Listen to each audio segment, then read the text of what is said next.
She said she wanted to live for herself. I didn't beg. I didn't argue. I just opened a drawer, made a few quiet phone calls, and by the time she realized what I'd done, her plan, her escape, and everything she thought was hers had already disappeared. If I'm being straight with you, I could have seen it coming. Looking back now, the signs were there the way rust spreads under paint. Hidden, patient, doing its work long before you see the damage. Subtle at first, easy to explain away, until one day the whole floor shifts under your feet. I told myself she was stressed. I told myself it was a rough patch. I told myself a lot of things that turned out to be nothing more than comfortable lies I chose to believe. My name is Henry Malone. I'm 46 years old. I own a workplace safety and compliance agency in Charlotte, North Carolina. We consult for manufacturing plants, construction firms, warehouses, the kind of businesses where one overlooked regulation can put a man in a hospital. I built that company from scratch over 14 years. Started with one client and a second-hand laptop in the spare bedroom. Now I have 11 employees, a solid reputation, and contracts with 4 of the largest industrial firms in the state. My wife, Ella, is 42. She's a logistics manager for a regional distribution company. Sharp, organized, good under pressure.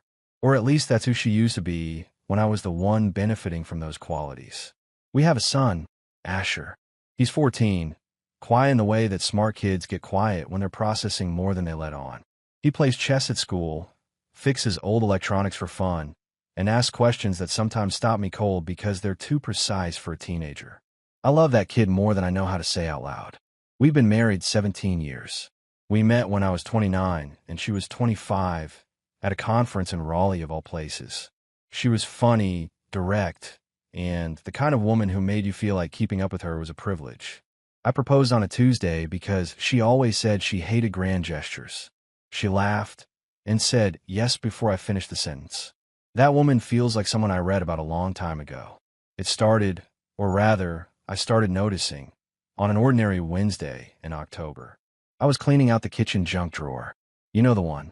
Every house has it. Dead batteries, dried up pens, takeout menus from restaurants that closed 3 years ago, spare keys that open things you can no longer remember. I was halfway through the chaos when my hand hit a folded slip of paper wedged under a rubber band. I almost threw it out without looking.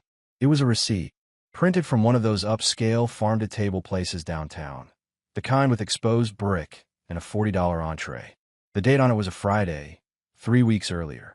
I stood there doing the math in my head. That Friday, Ella had told me she was having dinner with colleagues from the distribution center. Running late, don't wait up. The receipt showed 2 entrees, 2 glasses of wine, 1 dessert. Nothing criminal in that, except for one detail. The restaurant was Harlow's. Our restaurant. The place we went every year on our anniversary because it was where I'd proposed. I hadn't set foot in there since our last anniversary dinner, 10 months ago. I set the receipt on the counter and looked at it for a long time. My stomach dropped, then tightened. That particular feeling when your gut figures something out and your brain scrambles to catch up and dismiss it at the same time. I didn't say anything to Ella that night, or the next. Instead, I started paying attention in a different way. Not paranoid, not obsessive, just aware. And the more I looked, the more I saw things I'd been too trusting to register. The way she started keeping her phone screen down on the counter. The way she'd step out of the room to take calls she used to take at the kitchen table. The way she stopped wearing perfume unless she was heading out to something I wasn't invited to. I noticed that she'd been coming home on Friday evenings carrying a particular kind of quiet.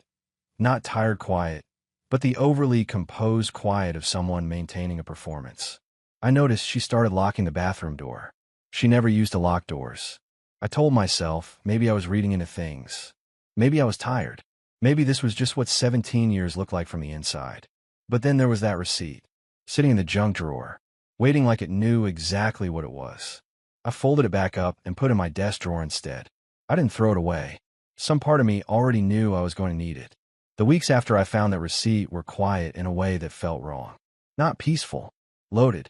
Like the air before a storm when the birds stop making noise and everything goes still and you know something's coming but you can't see it yet. I watched Ella the way you watch a gauge on a piece of equipment you don't fully trust anymore. Not obsessively, just steadily. And the more I watched, the more I cataloged. Little things. The kind of things that individually mean nothing, but together start to form a shape. She started going to bed later. Said she was catching up on work emails. But I'd walk past the bedroom door and hear her typing fast, then stopping, then typing again. The rhythm of a conversation, not a report. She began carrying her phone into the bathroom with her, which she'd never done in 17 years of marriage. She stopped asking about my week. Not dramatically, not in a way you could call out without sounding petty, just quietly, the way a tide pulls back before a wave. I kept the receipt in my desk drawer, looked at it twice more, kept my mouth shut. Then came the Sunday that changed everything. Asher was at his friend Derek's place for the afternoon. Ella and I were in the kitchen. I was making coffee. She was standing by the window, scrolling her phone with that particular kind of focus that has nothing to do with the room you're in. I didn't try to start conversation. I wasn't in the mood to perform normal. She set her phone face down on the counter, crossed her arms, and then, without any preamble, without a single warning, she said it. "Henry, I think I need to live for myself for a while. Without you." She said it the way you'd read a grocery list item out loud. Flat. Practiced. I set my coffee mug down on the counter. Slowly. The way you set something down when you're making sure your hands are steady. "Say that again," I said. She met my eyes for the first time in what felt like weeks. "I'm not happy. I haven't been for a while. I need space to figure out who I am outside of this marriage." I stood there for a moment. I thought about the receipt. I thought about the late-night typing. I thought about 14 years of building something. This house, this family, this life, brick by patient brick. Then I said, "All right, Ella, you want to live for yourself? Go ahead. I'll give you exactly what you're asking for." She blinked. That wasn't the response she'd rehearsed for. I could see it, the slight pause, the recalibration. "That's not what I heard exactly what you said." I told her. And I mean exactly what I said. "You want freedom? I won't stand in the way. But understand something. That freedom doesn't come with this address attached to it." She opened her mouth, closed it, then tried a different angle. "You're overreacting. I just need some breathing room. I'm not asking for a divorce." "You're not asking for much of anything," I said. "You're telling." And I'm responding. She stared at me for a long moment, and I watched something shift in her expression. Not guilt, not regret. Calculation. She hadn't expected me to stay calm. She'd expected tears, or anger, or begging. Something she could manage. I picked up my coffee and walked to the back porch. I needed to think. That night, after Ella had gone to bed, phone on her nightstand, screen down as always, I went to my office and sat down. I opened a notepad and started writing. Not a letter, not a confrontation, just a list. Everything I'd noticed over the past 6 weeks, written out plainly, in order. I was halfway through the list when I heard a soft knock on my office door. It was Asher, still in his hoodie, eyes half tired but sharp. "Dad," he said quietly, "can I tell you something?" I closed the notepad. "Of course. Come in." He sat across from me and looked at his hands for a moment. Then he looked up. "About 2 months ago," he said, "I was waiting for Mom to pick me up from chess club. She was late. When she finally pulled up, there was a guy getting out of the passenger side. He grabbed his bag off the back seat. She said he was a co-worker who needed a ride." I kept my expression level. "Go on." He kissed her on the cheek before he walked away. Asher said. I didn't say anything because I thought maybe I was wrong about what I saw. But I haven't been able to stop thinking about it. I looked at my son, this careful, precise kid who'd been carrying that for 2 months, and felt something shift hard inside my chest. "You did the right thing telling me," I said. "Are you and Mom going to be okay?" I didn't lie to him. But I didn't tell him the full truth either, because he was 14 and he didn't need to carry what I was about to carry. "I'm going to handle it," I said. "That's my job, not yours." He nodded and went back to bed. I sat there in the dark for a long time after that. The list on the notepad suddenly felt a lot shorter than what I actually knew. I've always believed that the truth doesn't hide, it waits. It sits in plain sight and lets you walk past it until you're finally ready to look directly at it. That Monday morning, I was ready. Ella left for work at her usual time. Asher caught the school bus at 7:15. I stood at the kitchen window and watched the bus pull away, then went upstairs to the bedroom. On the nightstand, next to the charging cable she always used for her phone, sat her old tablet. She'd stopped using it regularly about a year ago, switched to doing everything on her phone. But I remember that she'd linked them together years back to sync her calendar and messages. I picked it up. It wasn't password protected, She'd forgotten, or assumed it no longer mattered. It took me about 4 minutes to understand that my marriage was over. The messages were right there, synced from her phone, sitting in a thread with a contact saved simply as T. 8 months of it. I didn't read every word. I read enough. Enough to know his name was Tanner. Enough to know they'd been meeting on Tuesday evenings, which Ella spent at what she called her wellness group. Enough to know they'd checked into the Ardmore Suites on 4 separate occasions. All booked under my last name, Malone, on a credit card I hadn't looked at closely enough. I set the tablet down on the bed and breathed through my nose for a moment. Then I picked it up again and kept reading, because I needed the full picture before I made a single move. There was a message from 6 weeks ago that stopped me cold. Ella had written, "He's so checked out lately. I almost feel bad, but it makes things easier. Let's wait until after New Year's. He always does something for the holidays, and I don't want questions from Asher yet." She was using my predictability as a cover. She'd mapped my habits and built her deception around them, like a contractor framing a wall around a load-bearing beam. I also found something I hadn't expected. A saved apartment search, 6 listings in the Noda neighborhood, screenshots of floor plans, a text to her friend Maggie that read, "If he doesn't play ball with the terms, I already know where I'm going. Place on Clement Avenue has a 6-month lease option." Maggie had replied, "Smart. Keep your options open, babe." So she'd been planning an exit, but a strategic one. Not just walking out the door, walking out with whatever she could carry. I put the tablet back exactly where I'd found it, cable plugged in, screen down. Then I went to my office and made 1 phone call. Frank Lancaster picked up on the second ring. Frank and I had known each other since our late 20s. He'd been at our wedding, godfather to Asher, for about 5 minutes before Ella decided she wanted her cousin in the role instead. He was a family law attorney and, more importantly, a man who did not waste words. "I need to come in," I said. "Today, if possible." 2 o'clock, he said. "Bring whatever you have." I printed the bank statements going back 9 months, photographed the key messages on the tablet before I left, and drove to Frank's office in uptown Charlotte with a folder under my arm and a very specific kind of clarity in my chest. Not rage, not grief, clarity. Frank read through everything without interrupting. He was quiet for a long time after he finished. Then he said, "She tried to pull a cash-out refinance on the house." I looked up. "What?" He turned his laptop around. There was a preliminary refinancing inquiry on our property, submitted 6 weeks ago. Estimated equity withdrawal, $62,000. The application had stalled because it required both signatures, but the intent was there in black and white. "She was going to pull equity out of your house before filing," Frank said. "The house is entirely in your name. You bought it before the marriage, and it's never been retitled. Legally, she has no claim to the structure, but she was betting you didn't know that." I sat very still. She didn't think I'd check. "Most people don't," Frank said. "That's what she was counting on."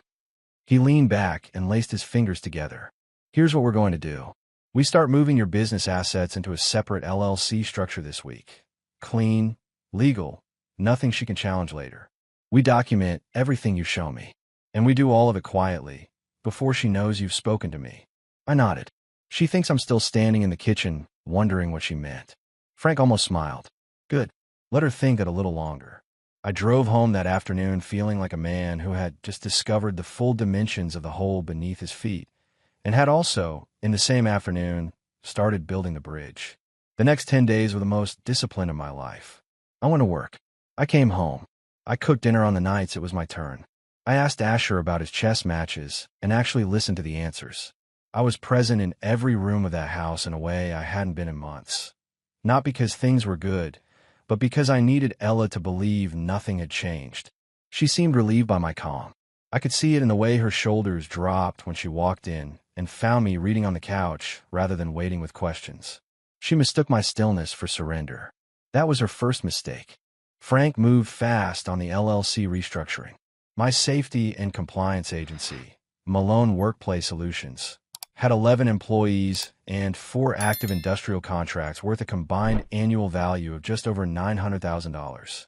Within 8 days, Frank had transferred the operating assets into a newly formed entity under a trust structure that I controlled outright. Perfectly legal, perfectly documented, and completely outside the reach of any divorce proceeding Ella might initiate. "She's going to hire someone who looks for this," Frank told me on the phone one evening. Let them look, I said. Everything's clean. While Frank worked the legal side, I spent my evenings in my office going through finances with the kind of focus I usually reserve for compliance audits. What I found made my jaw tighten. In a way, I had to work to keep off my face at the breakfast table. Over 9 months, Ella had spent $23,400 from our joint account on things she'd never mentioned. Hotels, dinners, a weekend in Asheville I'd assumed was a company retreat, boutique purchases, a pair of flights to Nashville I hadn't known about, $23,000. On another man, paid for with money I earned. I printed everything and added it to the folder on my desk. Then I found a college fund. Asher had an education savings account we'd started when he was 3 years old. 11 years of consistent deposits, birthdays, Christmases, monthly contributions, a bonus I'd added 2 years ago when we landed a major contract. The account had held $41,000 in September. It held $30,000 now. $11,000 had been withdrawn in 6 transactions over 5 months, each labeled with a generic transfer note. She must have assumed I didn't check that account regularly. She was right. I hadn't checked in over a year. I sat at my desk and looked at that number for a long time. Taking from our household account was bad enough. But Asher's college fund? That was a different category entirely. That was money that belonged to a 14-year-old kid who fixed broken electronics in his bedroom and thought his parents were going to show up for him. I opened a separate savings account the next morning in my name alone and transferred the equivalent amount directly into it. $11,000, earmarked for Asher's education. Ella would never know I'd caught it. Not yet. But the money was protected. That afternoon, Frank called. One more thing, he said. I had a colleague do a quiet check on the joint credit account. I waited. She applied for a secondary card under that account 8 months ago, Frank said. It was a linked card, technically authorized under your account. She's been using it separately. Total charges over 8 months, $16,000 and change. I did the math in my head. Combined with the joint account withdrawals, she'd moved close to $40,000 through channels I hadn't been monitoring closely enough. Add it to the file, I said. Already done, Frank said. Henry, she came into this with a plan. I want you to understand the scope of what she was doing. I understand it, I said. And I did. Clearly. Completely. She had decided to leave, and she had spent months quietly stripping the accounts before she pulled the trigger. She needed me passive and uninformed right up until she was ready to walk. The problem for her was that I was neither of those things anymore. I had a plan of my own now, and unlike hers, mine was already in motion. I'd been waiting for the right moment the way you wait for a weather window on a job site, patient, reading the conditions, not moving until the timing was right.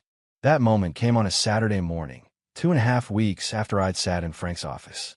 Asher was at a chess tournament across town. The house was ours.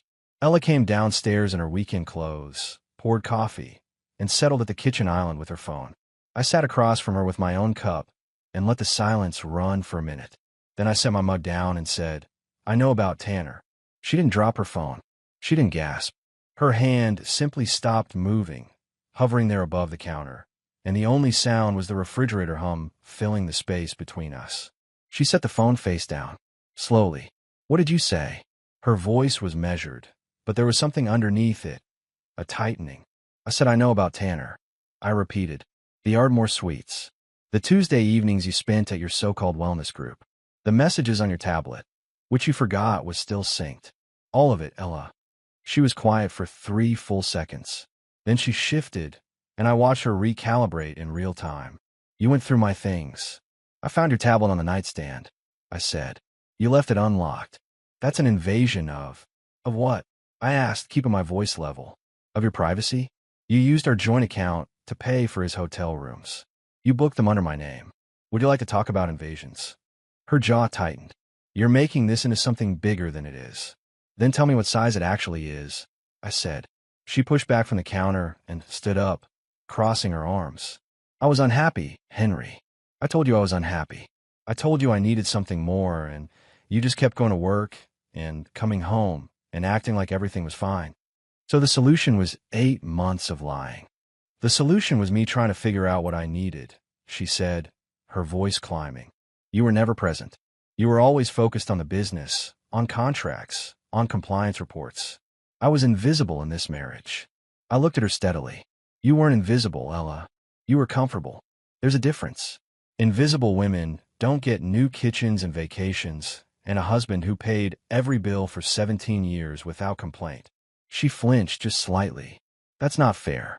Neither was finding out my wife was using my last name to check into hotels with another man, I said. But here we are. She tried a different angle then, softer, more careful. Can we just talk about this like adults? I'm not asking for a divorce. I made a mistake. I was confused and I made a bad choice, but that doesn't have to define everything. I watched her. The pivot was smooth. I'd have been impressed if I hadn't already known what Frank had found. Ella, I said, 3 weeks ago you submitted a refinancing inquiry on this house. You were trying to pull $62,000 in equity out of a property that is solely in my name. That's not a mistake. That's a plan. The color left her face. You knew about that, she said, very quietly. I know about everything, I said. She stood there for a moment, and for the first time since the conversation started, she looked genuinely rattled. Not guilty, recalculating. Then her expression shifted again, and what came out next was the version of Ella I'd seen in tough negotiations. Cold, composed, drawing from a different well. I want to talk to someone, she said. A counselor. I think we should try counseling before either of us does something permanent. I think you should call Maggie, I said, and tell her that the Clement Avenue apartment on your list might need to become a real option. Her head came up fast. You read my messages to Maggie. I read enough, I said. I stood up, rinsed my coffee mug at the sink, and set it in the rack. I'm going to pick up Asher at noon. When I get back, I'd like you to have thought seriously about where you want to go from here, because I already know where I'm going. I walked out through the back door, got in my truck, and drove for 40 minutes without a destination. Not because I was falling apart, because I needed the road and the quiet and the simple forward motion of a vehicle going somewhere, even if that somewhere was just away. When I came back, Ella was on the phone in the bedroom with the door closed. I could hear her voice, low, clipped, the cadence of someone delivering information rather than having a conversation. I was almost certain she was talking to Maggie, planning the next move. That was fine. I was already 4 moves ahead. I found out the full scope of Maggie's involvement not from Ella, but from Frank. He called me on a Wednesday afternoon while I was between client visits, and I pulled over in a parking lot to take it. I had someone do a discreet review of your household phone records, Frank said. The pattern between Ella's number and Maggie Sutton's number is consistent with coordination, not just friendship. 14 calls in the month of October alone, including 2 on Tuesday evenings during the windows we've identified. She was running interference, I said. Almost certainly. There are also 2 calls to your number from Maggie's, one in September, one in November, both on evenings that correspond to the dates Ella was with Tanner. Frank paused. She was checking to see if you were home, making sure the coast was clear. I sat in that parking lot for a moment, letting that settle. Maggie had been to our house for dinner 3 times this year. She'd hugged Ella at the holiday party I'd hosted for our neighbors in December. She'd sat at my table, eaten my food, and made sure my wife had a clean alibi. Add it to the file, I said. Already there, Frank said. One more thing. The college fund, the withdrawals from Asher's account. I cross-referenced the dates. 2 of them correspond with the hotel bookings at the Ardmore Suites. I gripped the steering wheel. I already knew about the missing $11,000. I'd already replaced it from my own pocket. But hearing it confirmed that she'd pulled from her son's future to pay for a hotel room put a hard edge on something that hadn't fully hardened until that moment. Noted, I said, and kept my voice even. That evening, I sat down with Asher after dinner while Ella was in the study. He was working on a circuit board at the kitchen table, some salvage project he'd picked up at a thrift store. I watched him work for a few minutes, the precise way he handled the components, the patience of a kid who understood that small things mattered. Hey, I said, I want you to know your college fund is fully intact. He looked up curious. Why wouldn't it be? Just making sure you know, I said. Whatever happens in this house over the next few months, your future is protected. That's mine to handle, not yours to worry about. He looked at me for a long moment with those 2 precise eyes of his. Is it bad, Dad? It's manageable, I said, and it's not your weight to carry. He nodded and went back to his circuit board. I watched him for another minute, then went to my office and closed the door. I pulled up the financial summary I'd been building. $23,400 from a joint account. $11,000 from Asher's fund. $16,000 on the secondary credit card Frank had flagged. Total, just over $50,000 moved through channels I hadn't been watching closely enough. $50,000. While she told me she felt invisible, I opened a new document and started a clear, itemized accounting. Every transaction, every date, every corresponding hotel booking or alibi night. It was the kind of document Frank could hand to a judge without a word of explanation needed. I was nearly done when my phone buzzed. A number I didn't recognize. I answered. A woman's voice, quiet and careful. "Is this Henry Malone?" "It is," I said. "My name is Amber," she said. "Tanner's wife.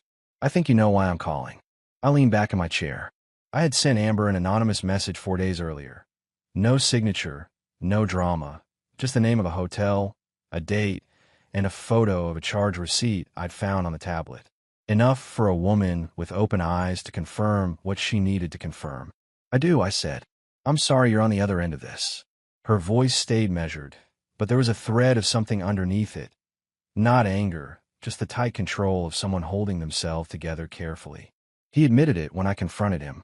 He said she told him you were controlling and that you two had been separated for months. She paused. "None of that was true, was it?" "None of it," I said. She let out a slow breath. "I have 2 kids. I've been trying to figure out what I'm looking at for the past 4 days. I needed to hear it from someone who wasn't lying to me." "I'm not lying to you," I said. There was a long silence. Then she said, "Thank you for telling me. I mean that." After I hung up, I sat with the quiet for a moment. 2 families. 2 women who had decided to burn them down for a man whose last name I didn't even know until 8 weeks ago. I thought about Asher, about the circuit board on the kitchen table, about the way he'd said, "Is it bad, Dad?" and accepted my answer without pressing, because at 14 years old he already understood that some things were for his father to carry. I added Amber's name to my notes, not as evidence, just as a record, a real person on the other side of this. Then I closed the document, locked the desk, and went to watch the end of the evening news like everything was ordinary. It wasn't ordinary, but it was under control. And for now, that was what mattered. Frank called me on a Thursday morning while I was reviewing a safety audit for a warehouse client in Gastonia. I stepped outside into the cold parking lot and took the call with my collar up against the wind. "I had my accountant run a forensic review of your joint tax filings," Frank said. "The last 3 years." I waited. Ella has been filing her logistics commissions as a split disbursement, part reported, part directed to a secondary account that isn't on any of your joint returns. The unreported income over 3 years totals approximately $31,000. He paused. "There's more. 2 of the returns show your signature on the filing authorization. I had a handwriting analyst take a look at them this morning." "They're not my signatures," I said. "They are not your signatures," Frank confirmed. "Which means she filed falsified federal tax documents with forged authorization. That's not a civil matter, Henry. That crosses into federal territory." I stood in that parking lot for a long moment, watching a delivery truck back slowly into a loading dock across the street. Methodical. Patient. One careful move at a time. "What does that mean for me?" I asked. "As long as we can demonstrate the signatures are forged, which we can, you have 0 liability. She carries it entirely. I've already drafted a letter to our tax attorney." Frank's voice stayed even, the tone of a man who had seen worse and knew exactly which tools to pick up. "This also gives us significant leverage in the separation proceedings. She doesn't just face a messy divorce anymore. She faces a federal inquiry if the IRS picks this up. Will they pick it up? Depends on whether certain documents find their way to the right desk," Frank said carefully. I understood what that meant. I also understood it wasn't a decision to make standing in a parking lot. "Let me think about that piece," I said. "Take the weekend," Frank said. "But I want you to know the option exists." I drove home that afternoon, running the numbers in my head. 31,000 in unreported income. Forged signatures on federal filings. The college fund. The joint account. The refinancing attempt. The secondary credit card. Ella hadn't just been careless. She'd been conducting a parallel financial life with the systematic thoroughness of someone who had genuinely studied the game before sitting down to play it. What she hadn't studied was me. That evening, Ella was in the kitchen when I got home, moving efficiently around the stove the way she did when she was performing normalcy. She asked about my day. I gave her a short answer. She told me about a property listing her team had picked up near Lake Norman. I listened. I nodded. I gave nothing away. After dinner, while Ella watched something in the living room, I went to the study and sat down at my desk. I pulled out the legal pad I'd been using and added the new information in clean, precise handwriting. Forged signatures. Federal exposure. Leverage. I underlined the last word twice. Then I picked up my phone and did something that had been sitting on my mental list for 2 weeks. I called the licensing board for the North Carolina Real Estate Commission. I didn't file a complaint. I asked a carefully worded question about the process for reporting potential misconduct by a licensed agent. The woman on the line explained the process patiently and emailed me a form. I printed it, read it twice, and set it in the folder next to the tax documents. I wasn't going to pull every trigger at once. That wasn't how this worked. You built the case, you positioned your pieces, and then you moved when the timing was right and the ground beneath you was solid. Frank had taught me that much, and 20 years of running a compliance business had reinforced it every day. The real estate commission form went back into the folder, waiting the way the receipt in the junk drawer had waited, knowing exactly what it was. 2 days after my call with Frank, I went to the bank. I've been a customer at First Piedmont for 16 years. My business accounts were there, the mortgage, the household checking. The branch manager knew me by name because I'd referred 3 industrial clients to their commercial lending division over the years. That relationship mattered today.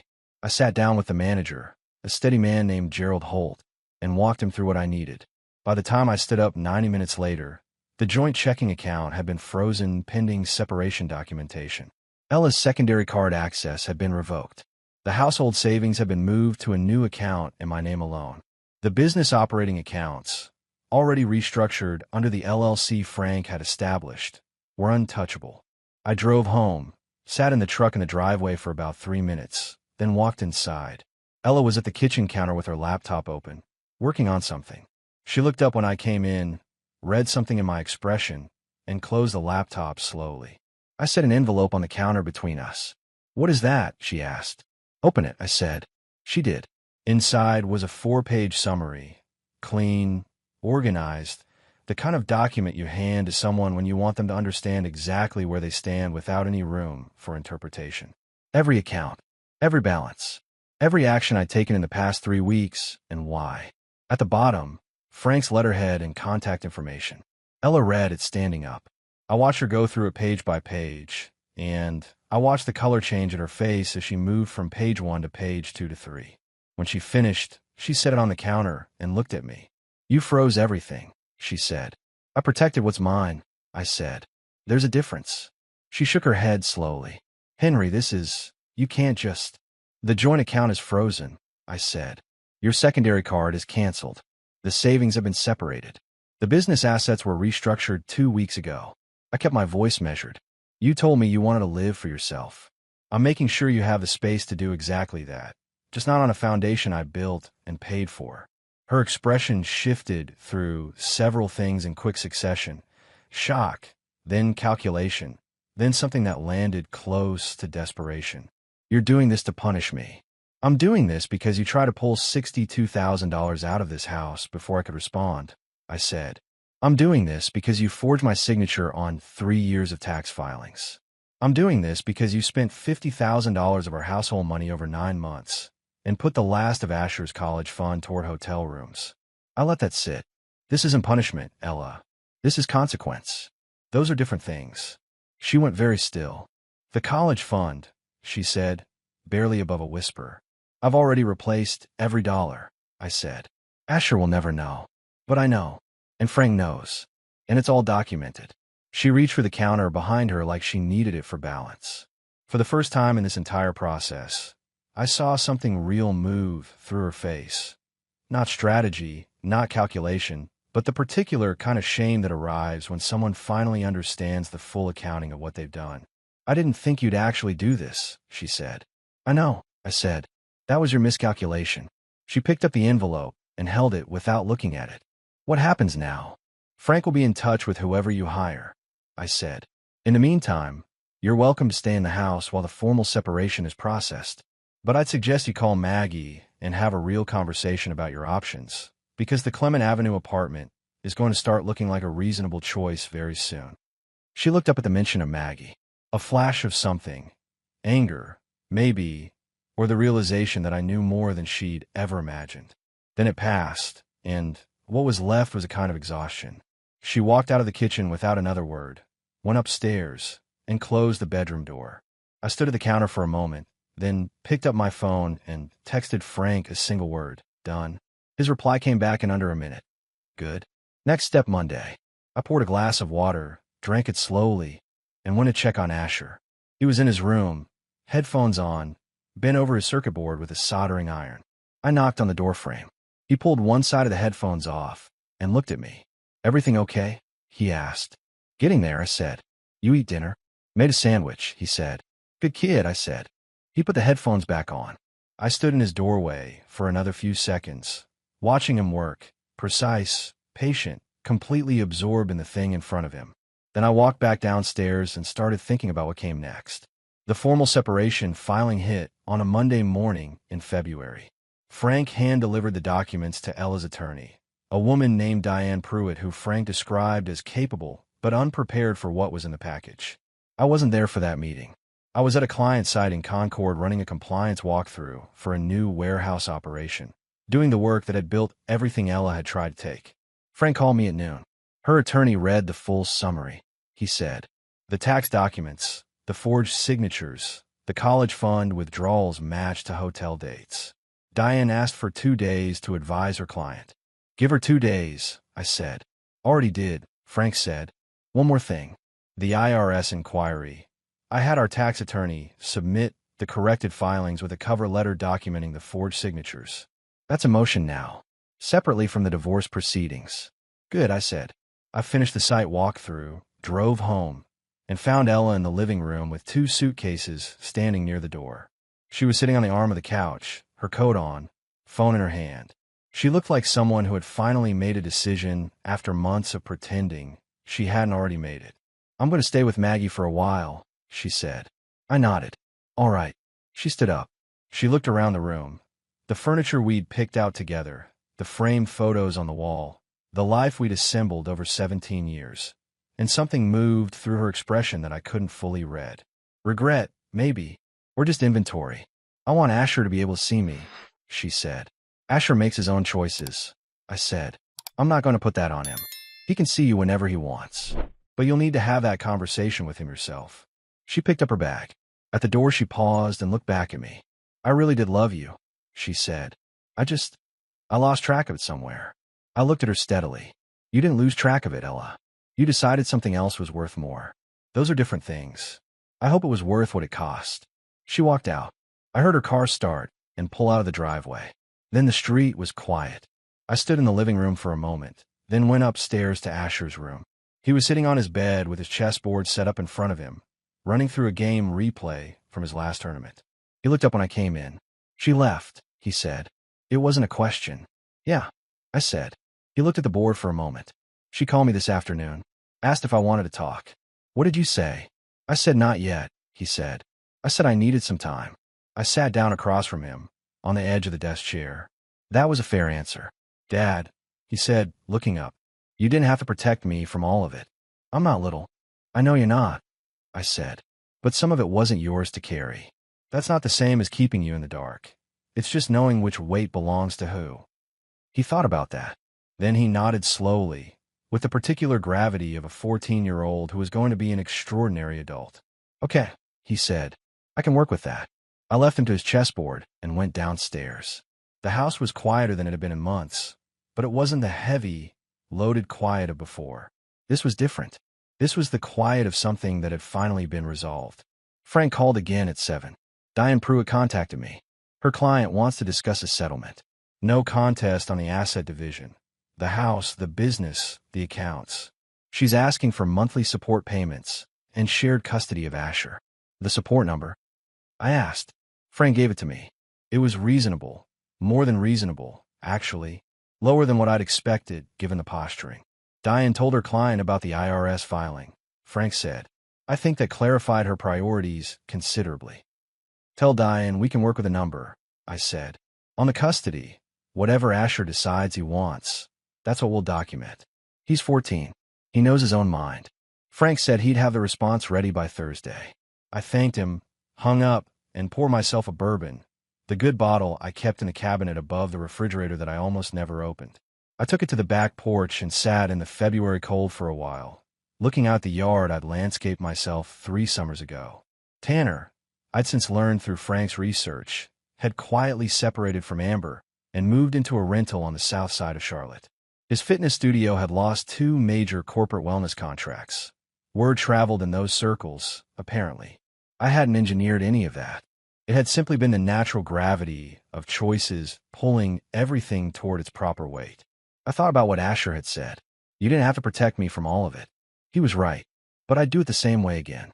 14 months after Ella walked out the front door with 2 suitcases, I was standing in the parking lot of the Charlotte Convention Center watching a crew finish installing a new safety signage system I designed for a statewide industrial conference. Malone Workplace Solutions had just signed a partnership with a national manufacturing consortium, the largest contract in the company's history. Frank had sent a 1-line text that morning. Numbers came through. Nicely done. I drove home through afternoon traffic with the windows down, even though it was March and still a little cool, because sometimes you need the air moving around you to remind yourself that things are actually moving. Asher was in the kitchen when I got home, doing homework at the table with his headphones around his neck. He'd started seeing Ella for dinner on Sunday evenings. Just the 2 of them, his decision, his terms. He told me about it in the same direct, matter-of-fact way he told me about chess results or a grade on a test. He was navigating it in his own way, and I was staying out of navigating. Good day, he asked. Really good day, I said. He nodded and went back to his homework. I went to the bedroom closet and took down the small lockbox on the top shelf. Inside was a ring, the wedding band I'd stopped wearing in February, set beside Ella's engagement ring, which she'd left on the kitchen counter the morning she moved her remaining things out. I'd considered selling them. I considered putting them away somewhere and forgetting about them. Instead, I picked up Ella's ring and set it in a separate velvet pouch. Then I took both pouches downstairs and sat across from Asher at the kitchen table. He looked up. These are yours now, I said, setting the velvet pouch in front of him. Not to keep forever if you don't want to, but to decide. When the time comes that it matters to you, if it ever does, you'll know what to do with them. He looked at the pouch for a moment. Then he picked it up carefully and turned it in his hand. Why, he asked. Because the best things I built in this house, I said, are still in it. He held my eye for a moment, then set the pouch on the table beside his textbook. Okay, Dad, he said quietly. I got up, started dinner, and let the kitchen fill with the ordinary sounds of an ordinary evening, the kind that used to feel like not enough and now felt like exactly what they were. Ella was building something of her own on the other side of the city. I didn't follow that story closely. I wished her no harm and held no grudges, because grudges are weight you carry, and I've been very deliberate lately about what I chose to carry. Frank and I had lunch the following week. He told me the IRS case had progressed to a formal review. That was out of my hands now and had been for months. The last thing I'll say is this. I used to think that a marriage falling apart meant something had failed. Now I think some things come apart because they were never properly built to begin with. Not because one person wasn't trying, but because the other person was quietly building something else the whole time. I know what I built. It's still standing.